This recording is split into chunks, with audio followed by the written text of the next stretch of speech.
तो hello students, welcome to a new video.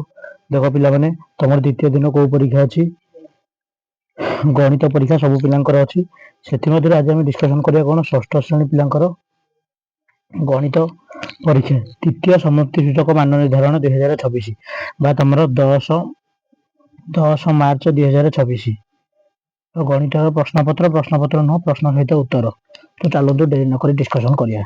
देखो शिक्षार्थी नाम, रोल नंबर, विभाग, तारीख और विद्यालय नाम तुम लिखिद। 50 मार्क क्वेश्चन रही तुम जानी समय तुमको 2 घंटा मिलूँ। तो चलो क्लियर प्रश्न सहित आंसर डिस्कसन करिया। परीक्षा समस्त भल हम। तो चलतु देखिए कौन प्रश्न देती पे जो मैंने चैनल गोटे नुआ अच्छ चैनल गोटे सब्सक्राइब करदे। चैनल को सब्सक्राइब करके वीडियो गोटे गोटे लाइक करदे और सांग मान सहित शेयर करदे। तो चलतु डिस्कसन करिया। देख प्रथम तुम सर्ट क्वेश्चन देती 1 मार्क 5 मार्क सर्ट क्वेश्चन तुम ठीक चिन्ह मार क्यों गाणितिक उक्ति ठीक 1 कोटी देती के 1 कोटी देती 1000 ना 1000 देती 110 ना 1 लक्ष देती कौन 10,000 100 ना 1000 हूँ कौन 100। तो करेक्ट आंसर पे कौन हो? करेक्ट आंसर कौन हो? करेक्ट आंसर हो 1000 110 1000 समान 110। तो सेकंड क्वेश्चन कौन देती देखा देखिए दुईटी परस्पर मौलिक संख्यार गसागु केते? दुईटी परस्पर मौलिक संख्यार गसागु केते? 1 बुझिपाइले ना दुईटी परस्पर मौलिक संख्यार गसागु केते? 1 गसागु कोन हो संख्या द्वयर गुणफल। तबे 3 नंबर कोन देछि देखिदबा -5 plus -80 is equal to -80 plus -5 यह पूर्ण संख्यार केउ नियम? यह पूर्ण संख्यार केउ नियम? क्रम विनिमय नियम तमे पढिथबो। तो करेक्ट आंसर कोन हो क्रम विनिमय नियम। क्रम चेंज हो गला आगो -80 तापर -5 लिखा हैतला एथरे कोन हो गला आगो -5 तापर -80 लिखा हैछि। तबे देखिदबा 4 नंबर क्वेश्चन। 4 नंबर क्वेश्चन देछि दुईटी दशमिक संख्यार जोगफल 57.003 गोटे दशमिक संख्या 23.12 हेले अन्य दशमिक संख्याटी केते? पिला माने दशमिक मिश्रण फेड़ा तमे समस्त जानिथबो। तो फेड़ी के देखिदबा केते बोली। तो क्लियर कट आंसर पिला माने डिस्कशन हबो। वीडियो टी कहि रखुछि शेष पर्यंत देखंतु अधारु स्किप करके वीडियो को जानतु नहीं।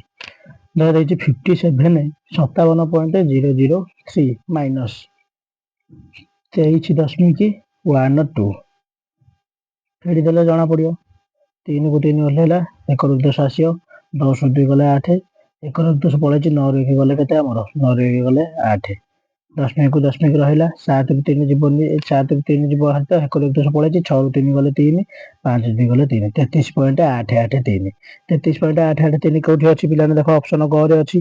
तो ऑप्शन ग हे जो तुमर कोन करेक्ट आंसर। बुझि पाइलनी तबरे 5 नंबर क्वेश्चन ता देखिदवा। वीडियो को शेष पर्यंत देख। गणित वीडियो टिके लेट हम 10 मिनट रु 12 मिनट भितर वीडियो टी सरियो।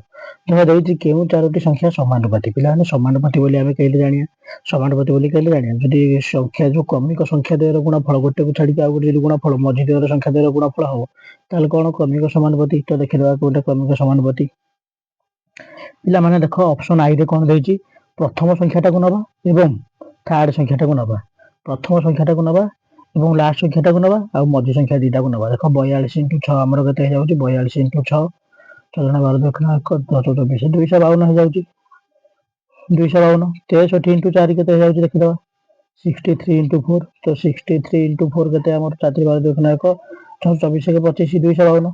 तो देखो प्रथम आउ शेष संख्यार गुणफल मझी द्वय संख्यार गुणफल सहित समान तेणु ए चारटा कोन हे जिवे क्रमिक समानुपाती। तो बुझि पाइलना कोन हे जो ऑप्शन नंबर क हे जो करेक्ट आंसर। तो बुझि पाइलना तबे 6 नंबर क्वेश्चन टी कोन अछि देखिदवा। देखो 6 नंबर क्वेश्चन रे कोन देछि 2x टू द पावर 7 रे घातांक केते? पिला माने घातांक कोडा तमे जानथबो तळे जोटा थबो एटा होची आधार एवं ऊपर जोटा थबो एटा होची घातांक। तो ऊपर अछि 7 तेणु करी एथरा आधार होची 2x घातांक होची 7 तो घातांक केते हे जो 7 हे जिवो।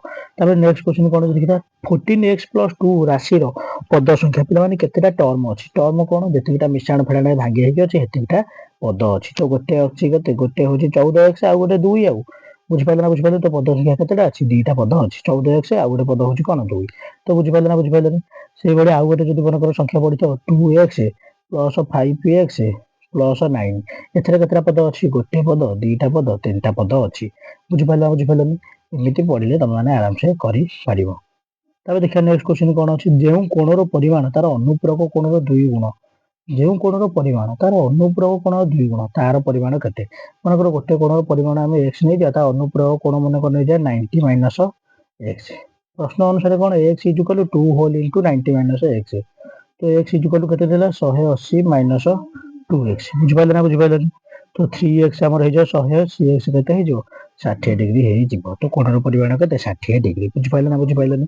ତାପରେ ଗୋଟେ କୋଣ 9 ନମ୍ବର କ୍ୱେଶ୍ଚିନ୍ ଦେଇଛି, ତ୍ରିଭୁଜର ଗୋଟିଏ ଶୀର୍ଷ ବିନ୍ଦୁକୁ ତାର ବିପରୀତ ବାହୁର ମଧ୍ୟବିନ୍ଦୁକୁ ଯୋଗ କରୁଥିବା ରେଖାଖଣ୍ଡକୁ ତ୍ରିଭୁଜର କ'ଣ କୁହାଯାଏ ପିଲାମାନେ? ତ୍ରିଭୁଜର ମଧ୍ୟମା କୁହାଯାଏ। ଆନ୍ସରଟା ପିଲାମାନେ ଆଗୁଆ ମୁଁ ଏଥିରେ ପିଡିଏଫରେ ଲେଖିଦେଇଥିଲି। ତ ବୁଝିପାରିଲେ ନା ବୁଝିପାରିଲେନି? ଗୋଟେ ତ୍ରିଭୁଜର ଗୋଟିଏ ଶୀର୍ଷ ବିନ୍ଦୁରୁ, ଏଇଟା ମନେକର ଗୋଟେ ତ୍ରିଭୁଜ, ତାର ଗୋଟିଏ ଶୀର୍ଷ ବିନ୍ଦୁରୁ ତା ବିପରୀତ ବାହୁର ମଧ୍ୟବିନ୍ଦୁକୁ ଯୋଗ କରୁଥିବା ରେଖାଖଣ୍ଡକୁ କ'ଣ କହିବା? ତ୍ରିଭୁଜର ମଧ୍ୟମା। ଏ ଡି ହେଉଛି କ'ଣ? ତ୍ରିଭୁଜର ମଧ୍ୟମା। ଯଦି ଏବିସି ଗୋଟେ ତ୍ରିଭୁଜ ହେଲା। ବୁଝିପାରିଲେ ନା ବୁଝିପାରିଲେନି? ତାପରେ 10 ନମ୍ବର କ୍ୱେଶ୍ଚିନ୍ କ'ଣ ଅଛି ଦେଖିଦେବା। 10 ନମ୍ବର କ୍ୱେଶ୍ଚିନ୍, ଯେଉଁ ଚତୁର୍ଭୁଜର କେବଳ ଗୋଟିଏ ବାହୁ ସମାନ୍ତର, ପିଲାମାନେ ଏଠି ଦେଖ ଦେଇଛି, ଯେଉଁ ଚତୁର୍ଭୁଜର କେବଳ ଗୋଟିଏ ଯୋଡ଼ା ବିପରୀତ ବାହୁ ସମାନ୍ତର ତାହାକୁ କ'ଣ କୁହାଯାଏ? ପିଲାମାନେ ଗୋଟିଏ ଯୋଡ଼ା ବିପରୀତ ବାହୁ ସମାନ୍ତର ହବ। ଯଦି 2 ଯୋଡ଼ା ହେଲେ ତାକୁ କହିବା କ'ଣ? ସାମାନ୍ତରିକ ଚିତ୍ର। କିନ୍ତୁ ପ୍ରଶ୍ନ ଅନୁସାରେ କ'ଣ ଅଛି? ଗୋଟେ ଯୋଡ଼ା ଅଛି। ତ ଗୋଟେ ଯୋଡ଼ା ସମାନ ହେଲେ କ'ଣ? ଦେଖ ସମାନ ମାନେ କ'ଣ? ସମାନ ଅନ୍ତର। ଏଇଠୁ ଏତିକି ଭିତରେ ଡିଷ୍ଟାନ୍ସ ଯେତିକି, ଏଇଠୁ ଏତିକି ଭିତରେ ଡିଷ୍ଟାନ୍ସ ସେତିକି। ତ ଏଇଟାକୁ କ'ଣ କହିବା? ଏଇଟା ଗୋଟେ କ'ଣ? ଏଇଟା ଗୋଟେ କ'ଣ? ଟ୍ରାପିଜିୟମ୍। ତ କରେକ୍ଟ ଆନ୍ସର କ'ଣ ହେଇଯିବ? ଟ୍ରାପିଜିୟମ୍। ପିଲାମାନେ ବୁଝିପାରିଲେ ନା ବୁଝିପାରିଲେନି? ତାପରେ ନେକ୍ସଟ କ୍ୱେଶ୍ଚିନ୍ ଅଛି ଦେଖିଦେବା 11 ନମ୍ବର ଠୁ 18 ନମ୍ବର ପର୍ଯ୍ୟନ୍ତ। ପିଲାମାନେ ଇଜି କ୍ୱେଶ୍ଚିନ୍ ପଢୁଛି, ସମସ୍ତଙ୍କର ଏକ୍ଜାମ ଭଲ ହବ। ଭିଡ଼ିଓଟିକୁ ଖାଲି ଶେଷ ପର୍ଯ୍ୟନ୍ତ ଦେଖ। ଭିଡ଼ିଓଟି ତମ ପାଖରେ ପହଞ୍ଚି ଯାଇଥିଲେ ଭିଡ଼ିଓଟିକୁ ଶେଷ ପର୍ଯ୍ୟନ୍ତ ଦେଖିବ, ମୁଁ ସାଙ୍ଗମାନଙ୍କ ସହିତ ନିଶ୍ଚିତ ରୂପରେ ସେୟାର କରିଦବ। ଦେଖ କ'ଣ ଦିଆହେଇଛି, 4/9ରେ କେତେ ଯୋଗ କଲେ ଯୋଗଫଳ 3/5 ହବ। ତ କ'ଣ କରିବା? 3/5 4/9 ଫେଡ଼ିଦେବା। ତ 3/5 ଫେଡ଼ାଣ 4/9, ତ 5 ଆଉ 9ର ଲସ୍ ଆଉ କେତେ ଆମର 45। ତ 45 ହରଣ 5 କେତେ? 9, 9 ଗୁଣନ 3 କେତେ? 27 ମାଇନସ୍ 45 ହରଣ 4, 45 ହରଣ 9 କେତେ? 5 ଆଉ 20, 27ରୁ 20 ଗଲେ କେତେ? 27ରୁ ଆମର 20 ଗଲେ କେତେ? 7/45 ହେଇଯିବ। ତ କରେକ୍ଟ ଆନ୍ସର କ'ଣ ହେଇଗଲା? 7/45। 4/9ରେ 7/45 ଯୋଗ କଲେ ଯୋଗଫଳ ଆମର 3/5 ହେଇଯିବ। ତ କରେକ୍ଟ ଆନ୍ସର କେତେ ହେଇଗଲା? 7/45। ପିଲାମାନେ ବୁଝିପାରିଲେ ନା ବୁଝିପାରିଲେନି? ବୁଝି ହେଉଛି ନା ବୁଝିପାରୁନ? ପିଲାମାନେ କମେଣ୍ଟ ମାଧ୍ୟମରେ ନିଶ୍ଚିତ ରୂପରେ ଦର୍ଶାଇବ। ପିଲାମାନେ 12 ନମ୍ବର ଦେଖ କ'ଣ କ୍ୱେଶ୍ଚିନ୍ ଦେଇଛି, ଗୋଟେ ଦୋକାନୀ 67.7 କିଗ୍ରା ଚାଉଳରୁ 12.05 କିଗ୍ରା ଚାଉଳ ବିକ୍ରି କଲେ, ତେବେ ତାଙ୍କ ପାଖରେ ଆଉ କେତେ କିଗ୍ରା ଚାଉଳ ବଳି ପଡ଼ିଲା? ପୁରା ସିମ୍ପୁଲ, 67.7 ଫେଡ଼ାଣ 12.05। ପିଲାମାନେ ବୁଝିପାରିଲେ ନା ବୁଝିପାରିଲେନି? 7 ପାଖରେ କିଛି ନାହିଁ ମାନେ ଦଶମିକର ଡାହାଣ ପଟେ ଯେତେଟା ଶୂନ ଦେଲେ ଚଳିବ। ଦଶମିକର ଡାହାଣ ପଟେ ମାନେ ଗୋଟେ ଲେଖା ହେଇଥାଏ ତା ଡାହାଣ ପଟେ। ଦେଖ 70ରୁ 5 ଏକର ଉଦ୍ଦେଶ୍ୟ ପଳେଇଲା, ଏଠି 10ରୁ 5 ଗଲେ 5, ଏକର ଉଦ୍ଦେଶ୍ୟ ପଳେଇଛି 65, ଦଶମିକକୁ ଦଶମିକ ରହିଲା। ବୁଝିପାରିଲେ ନା ବୁଝିପାରିଲେନି? ତ 67ରୁ ଆମର କେତେ ପଳେଇବ? 67ରୁ 12 ଗଲେ କେତେ? 7ରୁ 2 ଗଲେ 5, 6ରୁ 1 ଗଲେ 5, ତ 55.65। ତ 55.65। ବୁଝିପାରିଲେ ନା ବୁଝିପାରିଲେନି? କେତେ କିଗ୍ରା ଚାଉଳ ହେଲା? 55 କେଜି 650 ଗ୍ରାମ ଚାଉଳ ତାଙ୍କ ପାଖରେ ରହିଲା, ବା 55.65 କିଗ୍ରା। ପିଲାମାନେ ବୁଝିପାରିଲେ ନା ବୁଝିପାରିଲେନି? କ୍ଲିୟର କଟ ବୁଝା ହବ। ଭିଡ଼ିଓଟିକୁ ଶେଷ ପର୍ଯ୍ୟନ୍ତ ଦେଖ। ତାପରେ ଦେଖ ଦେଇଛି, ନିମ୍ନଲିଖିତ ପଦ ମଧ୍ୟରୁ କେଉଁଗୁଡ଼ିକ ସଦୃଶ ପଦ? ପିଲାମାନେ କେଉଁଗୁଡ଼ିକ ସଦୃଶ ପଦ ଆମର ହେଇଯିବ? 3n ଆଉ 4n କ'ଣ ହେଇଯିବ? ସଦୃଶ ପଦ। ଏଇ ଦୁଇଟା କହିଯିବ କ'ଣ? ସଦୃଶ ପଦ। ତାପରେ ଦେଇଛି କ'ଣ, 8y3କୁ ଉତ୍ପାଦକ ରାଶିରେ ଲେଖିଲେ କେତେ ହେବ? 8y3କୁ ଉତ୍ପାଦକ ମାନେ କ'ଣ? ଭାଗି ଭାଗିକା ଫ୍ୟାକ୍ଟରାଇଜେସନ କରିକି ରଖିବା। ତ 8y3କୁ ଲେଖିଲେ କେତେ ହେବ? 2yର ହୋଲ୍ କ୍ୟୁବ୍, 2ର କ୍ୟୁବ୍ 8, y କ୍ୟୁବ୍। ତ କ'ଣ ହେଇଯିବ? 2yର ହୋଲ୍ କ୍ୟୁବ୍। ବୁଝିପାରିଲେ ନା ବୁଝିପାରିଲେନି? ପିଲାମାନେ ସମସ୍ତେ ବୁଝିପାରୁଥିବ ଆଶା କରୁଛି। ତାପରେ ନେକ୍ସଟ କ'ଣ କ୍ୱେଶ୍ଚିନ୍ ଅଛି ଦେଖିବା। ଗୋଟେ ତ୍ରିଭୁଜାକାର ବିଶିଷ୍ଟ ପ୍ରିଜିମର କେତୋଟି ଶୀର୍ଷ ଥାଏ? ପିଲାମାନେ କେତୋଟି ଶୀର୍ଷ ଥାଏ? 9ଟି ହେଇଯିବ କ'ଣ? Correct answer. ତ୍ରିଭୁଜାକାର ପ୍ରିଜିମର 9ଟି ଶୀର୍ଷ ଥାଏ। ପିଲାମାନେ ବୁଝିପାରିଲେ ନା ବୁଝିପାରିଲେନି? ତାପରେ 16 ନମ୍ବର କ'ଣ ଅଛି ଦେଖିବା। ଦତ୍ତ ଘନବସ୍ତୁର କେତୋଟି ବକ୍ରପୃଷ୍ଠ ଅଛି? ପିଲାମାନେ ଦତ୍ତ ଘନବସ୍ତୁ ଗୋଟେ କ'ଣ? ଆମର ସିଲିଣ୍ଡର। ସିଲିଣ୍ଡରର କେତେଟା ବକ୍ରପୃଷ୍ଠ ଅଛି? ପିଲାମାନେ ଗୋଟିଏ, ଯୋଉଥିରେ ସେ ଗଡ଼ି ଯିବ। ସିଲିଣ୍ଡର ଏକ୍ଜାମ୍ପଲ କ'ଣ? ଆରେ ଗ୍ୟାସ ସିଲିଣ୍ଡର ହବ, ନହେଲେ ଆମର କ'ଣ ହବ? ସେ ଯୋଉ ରୁଲ ବାଡି ହବ, ଏକ୍ସେଟ୍ରା। ତ ଦେଇଛି ପ୍ରୋଟ୍ରାକ୍ଟର ସାହାଯ୍ୟରେ ତମେ 47 ଡିଗ୍ରୀ କୋଣର ଅନୁରୂପ କୋଣ ଚିତ୍ର ଅଙ୍କନ କରିବ। ପ୍ରୋଟ୍ରାକ୍ଟର ସାହାଯ୍ୟରେ 47 ଡିଗ୍ରୀ କୋଣର ଅନୁରୂପ କୋଣ। ପିଲାମାନେ ଆସିବ ନା ଆସିବନି? ରୁହ, ଏଠି ଗୋଟେ ଫାଙ୍କା ସ୍ଥାନ ଅଛି, କେମିତି ବତେଇଦେବି। 47 କୋଣର ଅନୁରୂପ କୋଣ। ପିଲାମାନେ ବୁଝିପାରିଲେ ନା? ପ୍ରୋଟ୍ରାକ୍ଟର ଆଗ ନେଇଯିବ। ପ୍ରୋଟ୍ରାକ୍ଟରରେ କ'ଣ କରିବ? ପ୍ରୋଟ୍ରାକ୍ଟର ଥୋଇଦବ। ବୁଝିପାରିଲେ ନା ବୁଝିପାରିଲେନି? କୋଣର ଅନୁରୂପ କୋଣ ଚିତ୍ର ଅଙ୍କନ କର। ପିଲାମାନେ କ'ଣ କରିବ? ପ୍ରୋଟ୍ରାକ୍ଟରରେ ଆଗ 90 ଡିଗ୍ରୀ ଯୋଉଠି ଦିଆହେଇଥିବ ଏଠି ଗୋଟେ ବିନ୍ଦୁ ଦେଇଦବ। 47 ଯୋଉଠି ଦିଆହେଇଥିବ ଏଠି ଗୋଟେ ବିନ୍ଦୁ ଦେଇଦବ। 47 ଡିଗ୍ରୀ, ଏଇଟା ହଉଛି ଆମର କେତେ? 90 ଡିଗ୍ରୀ। ତାପରେ ଏଇ 47କୁ ଡଟ୍ ଡଟ୍ ଡଟ୍ ଦେଇକି ଟାଣିଦବ। ବୁଝିପାରିଲେ ନା ବୁଝିପାରିଲେ? ତ ଏଇଟା ହେଇଯିବ 47 ଡିଗ୍ରୀ, ଏଇଠୁ ହେଇଯାଏ 47। ଏଇ ଯୋଉ କୋଣଟା ବଢିଲା ଏଇଟା ହେଇଯିବ କଣ ତାର ଅନୁରୂପ କୋଣ। ପିଲାମାନେ ଅନୁରୂପ କୋଣ କୋଉଟା? ଏଇଟା। ଏଇ 47 ଅନୁରୂପ କୋଣ ଏଇଟା। ପିଲାମାନେ ରୁହ ବୁଝିପାରିବେନି ଯଦି ଅଲଗା କଲରରେ ମୁଁ ତମକୁ ଦେଖେଇ ଦଉଛି। ତ ଏଇଟା ହେଇଯିବ କଣ ଅନୁରୂପ କୋଣ। ତାପରେ ନେକ୍ସଟ କ୍ୱେଶ୍ଚିନ୍ କଣ ଅଛି ଦେଖିଦବା। କ୍ୱେଶ୍ଚିନ୍ ନମ୍ବର 18 କଣ ଅଛି ଦେଖିବି। ତ ପିଲାମାନେ ବୁଝିପାରିଲେ ନା ବୁଝିପାରିଲେନି? 90 ରୁ 47 ଆମର ପଳେଇଲେ କେତେ? 90 ଯଦି ଆମର 47 ପଳେଇବ ଆଉ କେତେ ରହିବ? 43। ତ 43 ଡିଗ୍ରୀ ସେଇଟା ଅଟୋମେଟିକ 43 ଡିଗ୍ରୀ ହେଇଯିବ। ବୁଝିପାରିଲେ ନା ବୁଝିପାରିଲେନି ପିଲାମାନେ? ପିଲାମାନେ ବୁଝିପାରୁଛ ନା ବୁଝିପାରୁନ? ତାପରେ ଦେଖ ନେକ୍ସଟ କ୍ୱେଶ୍ଚିନ୍ ଦେଇଛି, ଏପରି ଏକ ଚିତ୍ର ଅଙ୍କନ କର ଯାହାର ଅନ୍ତସ୍ଥ ବା ବହିଷ୍ଠ ବିନ୍ଦୁ ଦର୍ଶାଇବା ସମ୍ଭବ ନୁହଁ। ଏପରି ଏମିତି ଏକ ଚିତ୍ର ଅଙ୍କନ କର ଯାହାର ଅନ୍ତସ୍ଥ ବିନ୍ଦୁ କି ବହିଷ୍ଠ ବିନ୍ଦୁ ଦର୍ଶାଇ ହେବ ନାହିଁ। ତା ବାହାର ବିନ୍ଦୁ କୋଉଟା? ତା ଅନ୍ତସ୍ଥ ବିନ୍ଦୁ କୋଉଟା? ଏପରି ଏକ ଚିତ୍ର। ପିଲାମାନେ ଗୋଟେ ବିନ୍ଦୁ କରିଦବ। ବିନ୍ଦୁର ଅନ୍ତସ୍ଥ ବିନ୍ଦୁ ନାହିଁ କି ବହିଷ୍ଠ ବିନ୍ଦୁ ନାହିଁ। ତାପରେ ନେକ୍ସଟ କ୍ୱେଶ୍ଚିନ୍ ଅଛି ଦେଖିବା 19 ନମ୍ବର ଠାରୁ କଣ ଦେଇଛି। 19 ନମ୍ବର ଦେଇଛି କଣ? ଦେଇଛି 1, 2, 0, 8, 5, 7 ଅଙ୍କକୁ ବ୍ୟବହାର କରି ଗଠିତ 6 ଅଙ୍କ ବିଶିଷ୍ଟ ସବୁଠାରୁ ସାନ ସଂଖ୍ୟାର ଶତକ ସ୍ଥାନର ଅଙ୍କର ମୂଲ୍ୟ କେତେ? ପିଲାମାନେ 1, 2, 0, 8, 5, 7 କୁ ମିଶେଇକି ଏକୁ ବ୍ୟବହାର କରି ସବୁଠାରୁ ଅଙ୍କିତ ସବୁଠାରୁ ଗଠିତ ସାନ ସଂଖ୍ୟା କଣ? ଆଗ ପ୍ରଥମେ ହବ ଆମେ ଦେଖିବା। ସବୁଠାରୁ ସାନ ସଂଖ୍ୟା କଣ ହବ ଦେଖିବା। ପିଲାମାନେ ଦେଖ ସବୁଠାରୁ ଅଙ୍କିତ ସାନ ସଂଖ୍ୟା କୋଉଟା ଆମେ ଜାଣିପାରିଲେ। ସବୁଠାରୁ ଗଠିତ ସାନ ସଂଖ୍ୟା କଣ? 1, 0, 2, 5, 7, 8। ତ ଏଠାରେ 5 ର ମୂଲ୍ୟ କେତେ ଆମେ ଦେଖିବା। ସାନ ସଂଖ୍ୟାର ଶତକ ସ୍ଥାନୀୟ ଅଙ୍କ କେତେ? 5। ତ 5 ସ୍ଥାନର ମୂଲ୍ୟ କେତେ? ପିଲାମାନେ କେତେ ହେଇଯିବ? 500 ହେଇଯିବ। 500 ହେଇଯିବ ତମର କଣ କରେକ୍ଟ ଆନ୍ସର।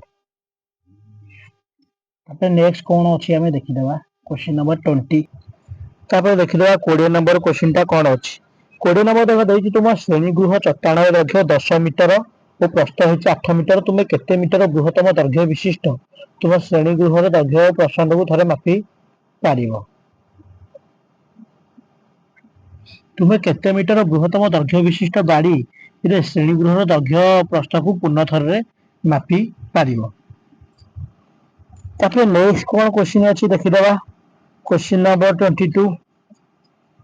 ମିତା ଘରୁ ବାହାରି 15 କିଲୋମିଟର 525 ମିଟର ବସରେ ଏବଂ 3 କିଲୋମିଟର 2 ମିଟର ଅଟୋରେ ଯାଇ ତା ମାଉସୀ ଘରେ ପହଞ୍ଚିଲା। ତେବେ ମାଉସୀ ଘରଠାରୁ ତାଙ୍କ ଘରର ଦୂରତା କେତେ? ପିଲାମାନେ ମିଶେଇ ଦବ। 15 କିଲୋମିଟର 525 ମିଶାଣ 3 କିଲୋମିଟର 2 ମିଟର। ତ ମିଶେଇ ଦେଲେ କେତେ ହେଇଯିବ ଆମର? 18 କିଲୋମିଟର 527 ମିଟର ସେ ଟୋଟାଲ ଗଲା। ତା ମାଉସୀ ଘର କେତେ? 18 କିଲୋମିଟର 527 ମିଟର।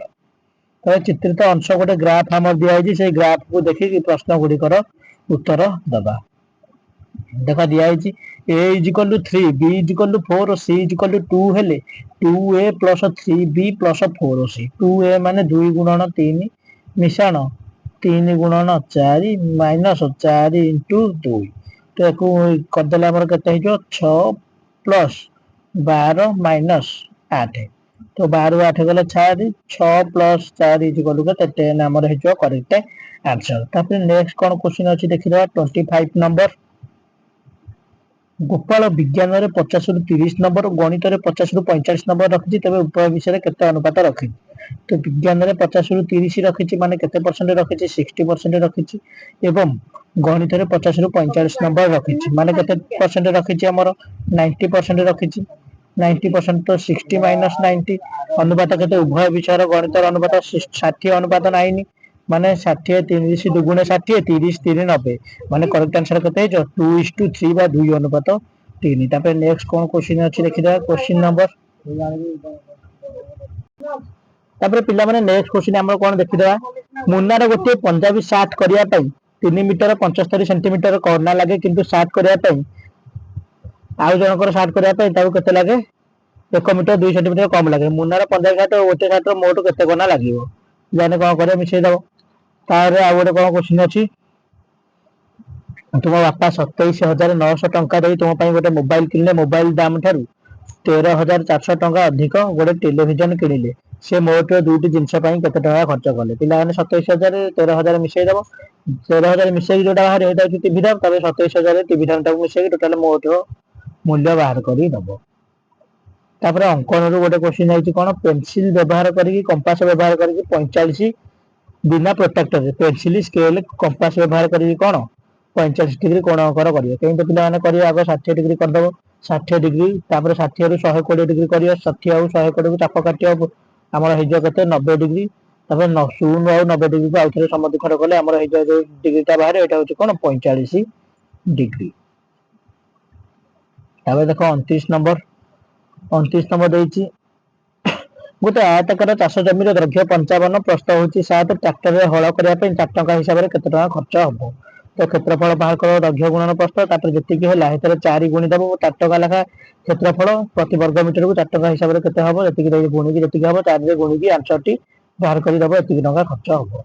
और गोटे ग्राफ देइची ग्राफ रे सारणी को देखि सोमवार दिन केते बही बिक्री होला मंगलवार गुरुवार शुक्रवार शनिवार तारे देख देइची को दिन केते बही बिक्री होला तो बुझिबानी तो संपूर्ण clear cut question answer discussion सही गला तो वीडियो को लाइक कर दियो चैनल को नुआ हेतिले सब्सक्राइब कर दियो। Thank you.